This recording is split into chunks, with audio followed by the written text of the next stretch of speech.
Sir ନମସ୍କାର। ଆପଣ ଆଜି ଆମକୁ ଗୋଟିଏ ଗପ ନିଜ ହାତରେ ଲେଖିକି ଦେଇଛନ୍ତି, ଯେଉଁଟାକି 8 ପୃଷ୍ଠାର ଗପ ନିଜ ହାତରେ ଲେଖିକି ଦେଇଛନ୍ତି।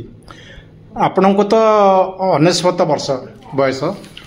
ଏ ବୟସରେ ପ୍ରାୟ ଲେଖକମାନେ ଲେଖିବା ଛାଡ଼ି ଦିଅନ୍ତି। ଏ ବୟସ କାହିଁକି? ଏପରିକି ଆପଣଙ୍କଠୁ 10-20 ବର୍ଷ କମ୍ ବୟସରୁ ମଧ୍ୟ ଲେଖକମାନେ ପ୍ରାୟ ଗପ ଏଭଳିଆ ଦୀର୍ଘ ଗପ ଲେଖିବା ସମ୍ଭବ ହୁଏନି ଏବଂ ଗପଟିଏ ମାଗିଲେ ସେମାନେ ପୁରୁଣା ଗପଟିଏ ଧରାଇ ଦିଅନ୍ତି। ପତ୍ରିକା ସମ୍ପାଦକ ଭାବରେ ଯେତେବେଳେ ଆମେ ତାଙ୍କୁ ଗପଟିଏ ମାଗୁ, କୌଣସି ବହିରେ ବାହାରିଥିବା ଗପ କିମ୍ବା ଏଭଳି ଗୋଟେ ପୁରୁଣା ଗପ ଦେଇ ଦିଅନ୍ତି। କିନ୍ତୁ ଆପଣ ନିଜ ହାତରେ ବସିକିରି 99 ବର୍ଷ ବୟସରେ ଏ ଗପଟି ଆମକୁ ଦେଲେ, 8 ପୃଷ୍ଠାର ଗପ। ଏଇଟା ଲେଖିବା ପାଇଁ କେତେ ସମୟ ଲାଗିଲା ଆପଣଙ୍କୁ? ସେମିତି କିଛି ଠିକ୍ ନାହିଁ। ବେଳେବେଳେ ମୁଁ ରାତିରେ ପ୍ରାୟ ଲେଖେ, ରାତି ଯାଇକି ଲେଖିଦିଏ। ଅନ୍ୟ ବେଳେ ବି 4 ଧାଡ଼ି ଲେଖି ସାରିଲା ପରେ ଆଉ ବନ୍ଦ କରି ତାପରେ ଲେଖେ। ଏମିତି ଠିକ ନାହିଁ, ବେଳେବେଳେ ଲେଖେ। ଆଉ ଏଇ ଗପଟି କେତେ ଦିନ ଲାଗିଥିଲା? ଏଇ ଯୋଉ 8 ପୃଷ୍ଠା 2 ରାତି ହବ। ରାତି ମାନେ କ'ଣ? ରାତି ବସି ମୁଁ ଦିନରେ କିଛି ଲେଖିପାରିନି। ଆଚ୍ଛା। ମୋର ଛୁଆ ସବୁବେଳେ ଦିନରେ ଗୋଳମାଳ ପାଟି ମୁଣ୍ଡ, ମୁଁ ଦିନରେ କିଛି ଭାବି ପାରେନା। ରାତିରେ ସମସ୍ତେ ଶୋଇ ଗଲେ ନୀରବ ହେଲେ ମୋର କିଛି ଚିନ୍ତା ମନକୁ ଆସେ। ଆପଣ ଗୋଟିଏ ସଭା ମଞ୍ଚରେ କହିଥିଲେ ଯେ ମୁଁ ପ୍ରତିଦିନ କିଛି ନା କିଛି ଲେଖେ, କାରଣ ଏଇଟି ମୋ ଶରୀର ପାଇଁ ଔଷଧ ଭଳି କାମ କରେ। ମୁଁ ଏଇଥିପାଇଁ ଲେଖେ ଯେ ମୁଁ ସୁସ୍ଥ ରହିବି। ଏଇଟା କ'ଣ ସତ? ଏଇଟା ଏକଦମ ସତ। ମୋର କିଛି ସାମାନ୍ୟ ଗୋଳମାଳ ଦେହରେ ଅଛି, ମେଜର ଗୋଳମାଳ କିଛି ନାହିଁ। ମୁଁ ହାର୍ଟ ମାନେ ସ୍ୱାସ୍ଥ୍ୟ ସମସ୍ୟା କିଛି ନାହିଁ ଆପଣ? ଆପଣ ଚଷମା ମଧ୍ୟ ବ୍ୟବହାର କରନ୍ତିନି? ସେମିତି ଚଷମା ଆଜି ପର୍ଯ୍ୟନ୍ତ ବ୍ୟବହାର କରିନି। ଆଜ୍ଞା। ତ ୟାର ମୂଳ ରହସ୍ୟ କ'ଣ? ଲେଖିକରି କ'ଣ ଆପଣ ଏଇ ସ୍ୱାସ୍ଥ୍ୟ ପାଇଛନ୍ତି? ମୁଁ ଭାବୁଛି ସେଇଆ।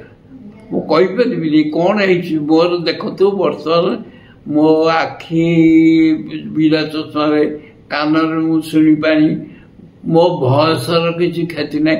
ଜଣେ ଆସିଥିଲା ଇଣ୍ଟରଭ୍ୟୁ ନେବାକୁ, ଗୋଟେ ପତ୍ରିକା ବାଲା। ସେ କହିଲା 99 ବର୍ଷର ଲୋକଟା କ'ଣ କଥା କହିବ, ମୁଁ ତାକୁ କ'ଣ ଆଣିବି? ସେ ଆଶ୍ଚର୍ଯ୍ୟ ହେଲା। ଆପଣ କହିଲା ଆପଣ ସ୍ପଷ୍ଟରେ ସବୁ କଥା କହିପାରୁଛନ୍ତି, ସବୁ କଥା ଶୁଣିପାରୁଛି, ଆଖିରେ ବିରାଜରେ ପଡ଼ିପାରୁଛି, ୟାଠୁ ଭଗବାନଙ୍କ ନାଇଁ। କେବଳ ସେୟା ନୁହେଁ, ଆପଣ ସ୍ପଷ୍ଟ ଲେଖିପାରୁଛନ୍ତି ମଧ୍ୟ। ଆଜି ଗପଟି ଦେଲେ ଦୀର୍ଘ ଗପ, ଏଇଟା ମୁଁ ଭାବୁଛି ଏଇଟା ଗୋଟେ କ୍ଲାସିକ ଗପ ହବ, ଆପଣଙ୍କର ଗୋଟେ କାଳଜୟୀ ଗପ ଭାବରେ ଗଣ୍ୟ ହବ ଏଇ ଗପଟା, ଯୋଉଟା ଆପଣ ମାତ୍ର 2 ଦିନ ତଳେ ଲେଖିଛନ୍ତି, ରାତି ସାରା ଅନିଦ୍ରା ହେଇକିରି।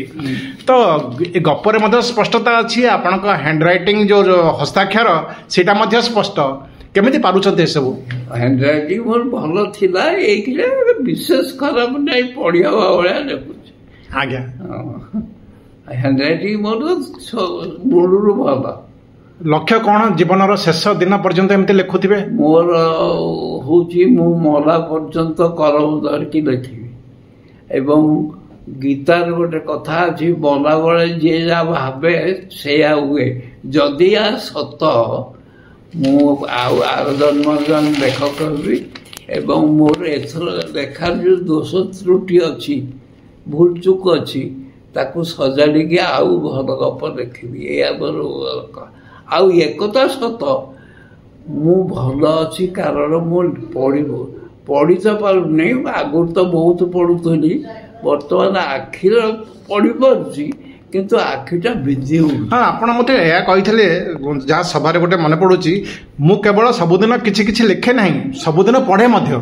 ହଁ, ଆପଣ ତ ବିନା ଚଷମାରେ ପଢ଼ି ପାରୁଛନ୍ତି, ତାହେଲେ ପ୍ରତିଦିନ କିଛି କିଛି ପଢ଼ନ୍ତି? ନା, ମୁଁ ତ ଆଗରୁ 1 ଘଣ୍ଟା ପଢ଼ୁଥିଲି। ଏବେ କେତେ ସମୟ ପଢ଼ୁଛନ୍ତି ଦିନକୁ? ଏବେ କହିହେବନି, ଅଳ୍ପ ପଢ଼ିଲେ ଆଖିଟା ବିନ୍ଧି ଉଠୁଛି। ତ ଏଇଟା ଗୋଟେ ପ୍ରେରଣାପ୍ରଦ କଥା ଏବେର କି ଆଜିକାଲି ଯୁବପିଢ଼ିର ଯେଉଁମାନେ ଆସୁଛନ୍ତି, ଭାଷାକୁ ସାହିତ୍ୟ ଇତ୍ୟାଦି ଦିଗରେ ଯେଉଁମାନେ କାର୍ଯ୍ୟ କରୁଛନ୍ତି, ସେମାନେ ମଧ୍ୟ ପଢ଼ିବାକୁ ଅମଙ୍ଗ। ବହି ପ୍ରାୟ ପଢ଼ିବାର ଯେଉଁ ଅଭ୍ୟାସ ଛାଡ଼ିଗଲାଣି। ବହି ଏକ ଚିକିତ୍ସା, ବୁଝିଲ। ବହି ପଢ଼ା ବିବ୍ଲିଓଗ୍ରାଫି ତାକୁ କହନ୍ତି। ବିବ୍ଲିଓଗ୍ରାଫି ମାନେ ଗପ ନା, ବିବ୍ଲିଓଗ୍ରାଫି ମାନେ ପଢ଼ିବା। ବହି ଆଉ ବିବ୍ଲିଓଗ୍ରାଫି ଏକ ଚିକିତ୍ସା ବର୍ତ୍ତମାନ ଆମେରିକାରେ କରାହେଉଛି। ଜଣେ ଲୋକ ଟିଭି ଦେଖିକି ନୁହେଁ,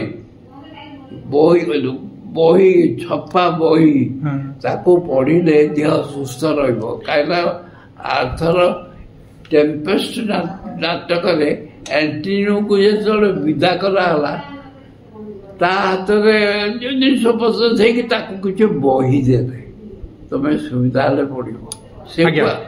ତାହେଲେ ଆଜିର ସନ୍ଦେଶ ହେଉଛି ଯେ ବହି ପଢିକି ମଧ୍ୟ ଆମେ ନିଜର ଅସୁସ୍ଥତାର ଉପଶମ କରିପାରିବା। ନିଶ୍ଚୟ।